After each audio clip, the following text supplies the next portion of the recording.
नमस्कार बंधुरा एसएस दास किचेने आमी सुमिता आज निये एसेछि नतून एकटा रेसिपि। रेसिपिटा भालो लागले अवश्यई एकटा लाइक कमेंट सबस्क्राइब करार अनुरोध रइल। पाशे थाका बेल आइकनटिते क्लिक करे देबेन निउ भिडियोर आपडेट जाते सबार आगे आपनार काछेई पौঁছে যায়। आजकेर रेसिपि एঁচোড় कालिया।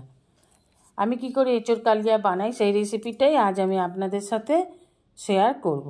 এখানে নিয়ে নিচ্ছি আমি 1 কেজি এঁচোড়। এঁচোড়টাকে ডুমো ডুমো করে কেটে নুন আর হলুদ দিয়ে সিদ্ধ করে নামিয়ে নেব। 10 মিনিট ফুটিয়ে নামিয়ে নেব। ওভেনে কড়া বসিয়ে দিয়ে দেব সাদা তেল। দুটো আলু ডুমো ডুমো করে কেটে আমি নিয়েছি। দিয়ে দিলাম আলুটাকে আর দিয়ে দেব 1 টিস্পুন হলুদ। এবার ভালোভাবে আলুটাকে হালকা লাল করে ভেজে তুলে নেব। তুলে নিয়ে দিয়ে দেব ফোড়ন 1 টিস্পুন গোটা জিরে, তেজপাতা, শুকনো লঙ্কা আর 1 টিস্পুনের মতন হিং। ফোড়নটাকে একটু ভালো করে ভেজে নেব। হিংটা 1 টিস্পুন দিয়েছি কেন এখন আর হিঙের স্মেল আগের মতন থাকে না, ওই জন্য একটু বেশি করেই দিলাম। এবার দিয়ে দিলাম দুটো পেঁয়াজ পেস্ট করে রেখেছিলাম সেইটা দিয়ে দিলাম। এবার পেঁয়াজটাকে খুব ভালোভাবে ভেজে নেব। যতক্ষণ পেঁয়াজের মধ্যে জল ভাবটা থাকবে ততক্ষণই ভালো করে ভেজে নিতে হবে। এবার একটা মশলা বানিয়ে নেব। নিয়ে নেব মিক্সি জারে আদা রসুন 2 চামচ করে গোটা ধনে গোটা জিরে আর নিয়ে নেব কাঁচা লঙ্কা 10-12টা কাঁচা লঙ্কা আর নিয়ে নেব গরম মশলা। দিয়ে দেবো একটু জল। খুব ভালোভাবে নেড়ে চেড়ে নিয়ে এবার এটাকে পেস্ট বানিয়ে নেব। নিয়ে নিয়েছি দুটো টমেটো দুটোকেও পেস্ট বানিয়ে নেব। এবার পেঁয়াজটাকে আর একটু ভালোভাবে ভেজে নেব।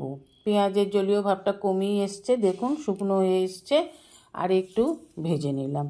এবার দিয়ে দেব পেস্ট করে রাখা মশলাটাকে, যেটা আমি আগে আপনাদের দেখিয়েছি। ওই মশলাটাকে অর্ধেক দিলাম, সবটা দিলাম না, সবটা দিলে বেশি হয়ে যেত। এবার ভালোভাবে মশলাটাকে ভেজে নিয়ে দিয়ে দেব টমেটো পেস্টটা দিয়ে এবার ভালোভাবে মশলাটাকে কষে নেব। যত কষবেন তত তরকারি খেতে ভালো হবে। ভালোভাবে কষে নিলাম। দিয়ে দিলাম 1 টিস্পুন হলুদ গুঁড়ো, 1 টিস্পুন লাল লঙ্কার গুঁড়ো দিয়ে মশলাটাকে ভালো করে একেবারে ভাজা ভাজা করে নিতে হবে এইভাবে। এবার দিয়ে দেব যে বাটিতে আমি মশলাটা পেস্ট করেছিলাম সেই মিক্সি জারটা ধুয়ে একটু জল দিয়ে দিলাম। ভালোভাবে নেড়ে নেড়ে জলটাকেও এখানে শুকিয়ে নেব। মশলাটা যাতে পুড়ে না যায় তার আগে থেকেই জলটা দিয়ে দিলাম। এবার দিয়ে দিলাম ফেটানো টক দইটাকে ফেটিয়ে রেখেছিলাম। ভালোভাবে টক দইটাকে মশলার সাথে মিশিয়ে নিয়ে সিদ্ধ করে রাখা এঁচোড়টাকে দিয়ে দিলাম। এবার এঁচোড়টাকে মশলার সাথে খুব ভালোভাবে ধীরে ধীরে মিশিয়ে নিতে হবে। ঠিক এইভাবে।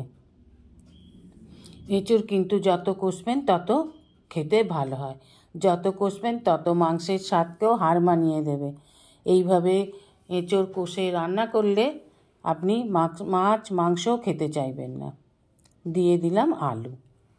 এবার মশলার সাথে আলুটাকেও মিশিয়ে নেব। দিয়ে দেবো পরিমাণ মতন লবণটা একটু বুঝে দিতে হবে। এঁচোড় যখন সিদ্ধ করেছি তখন লবণ দিয়েই সিদ্ধ করেছি। এবার দিয়ে দেবো 2 চামচ চিনি দিলে তরকারির রঙটা খুব সুন্দর আসে, টেস্টটাও বহুগুণ বাড়িয়ে দেয়। যদি চিনিটা কেউ পছন্দ না করেন তাহলে স্কিপ করবেন।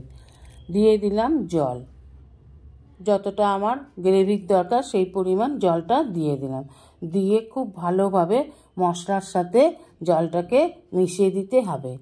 তরকারিতে যখনই জল দেবেন জলটা দিয়ে খুব ভালোভাবে নেড়ে নেড়ে সবজিগুলোকে মশলাটাকে জলের সাথে মিশিয়ে দেবেন। এবার দিয়ে দিলাম ঢাকা। 5 মিনিট ফুটে যাওয়ার পর ঢাকা খুলে দেখুন তরকারিটা কি সুন্দর ফুটছে। এবার দেখে নিতে হবে আলুগুলো বড় করে কাটা সিদ্ধ হয়েছে কিনা। আলু সিদ্ধ হয়ে গেছে। এবার নেড়ে চেড়ে দিয়ে দেবো ধনেপাতা কুচি। ধনেপাতা কুচি দিয়ে দেবো 1 টিস্পুন গরম মশলা গুঁড়ো। এবার দিয়ে দেবো 1 চামচ ঘি। এবার সব উপকরণগুলোকে খুব ভালোভাবে মিশিয়ে নামিয়ে নিলেই তৈরি এঁচোড়ের কালিয়া। এবার গরম গরম ভাতের সাথে পরিবেশন করুন। রুটি, পরোটা, লুচির সাথেও পরিবেশন করতে পারেন। Thanks for watching my channel S Das kitchen. নমস্কার, আজ এই পর্যন্তই। আবার দেখা হবে নতুন একটা রেসিপির সাথে নতুন একটা দিনে। ভালো থাকবেন, সুস্থ থাকবেন, সঙ্গে থাকবেন। নমস্কার।